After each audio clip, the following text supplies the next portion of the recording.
Quand je travaillais en pharmacie, j'étais en colère tous les jours. Tous les jours, je mangeais mes émotions, mais vraiment beaucoup. J'ai pris 7 kilos.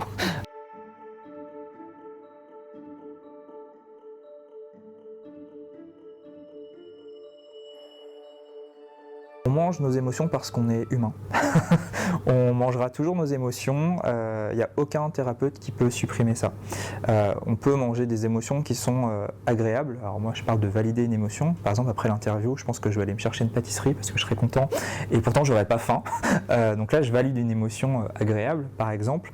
Et effectivement il y a le fait de manger ces émotions qui est un peu plus à la mode.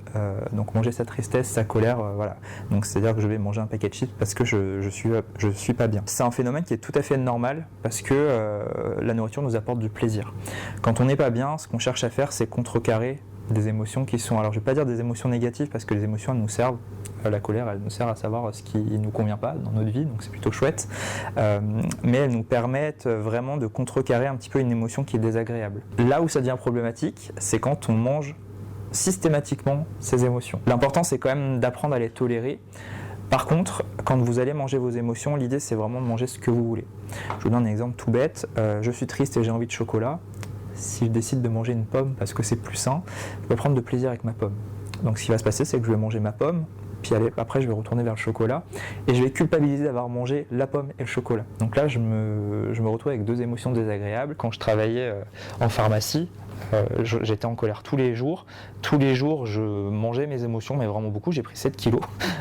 Et en fait, cette colère, ça m'a permis de voir, cet exercice m'a permis de voir que il y avait telle chose qui me mettait en colère, dans telle situation. Il s'est avéré que c'était mon ancien travail, j'ai démissionné, donc cette colère m'a servi.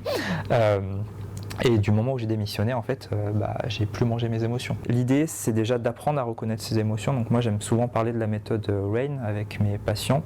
Donc le R, c'est pour reconnaître, donc mettre des mots sur l'émotion. Voilà, là, je ressens de la colère, là, plutôt du stress, là, je suis triste, là, je suis joyeux. Accepter l'émotion. Les émotions, comme je disais tout à l'heure, elles sont utiles. Elles nous permettent vraiment de savoir ce qui va et ce qui ne va pas. Donc c'est plutôt chouette. Le I, c'est pour investiguer. Donc c'est vraiment se poser la question, qu'est-ce qui provoque cette émotion? Est-ce que c'est la situation dans laquelle je suis? Ou est-ce que cette situation, par exemple, c'est la goutte d'eau qui fait déborder le vase parce que depuis des semaines, on me tape sur le système au travail? Et le N, c'est pour ne pas s'identifier. Par exemple, si moi j'éprouve de la colère, ça ne veut pas dire que je suis colérique H24 de ma vie. Et c'est souvent cette peur, c'est de se dire, oh là là, je suis en colère, ça veut dire que je suis super aigri dans ma vie, etc. Non, en fait, les émotions, il faut les voir comme des petits nuages. Des fois il pleut, le nuage il pleut pas éternellement. Ce travail il est à faire sur papier. Moi je conseille vraiment d'acheter un petit journal très souvent pour noter un petit peu tout ça. Et le journaling, donc le fait d'écrire dans un journal, permet aussi de se vider la tête, de poser ses émotions, de les accueillir, de les vivre.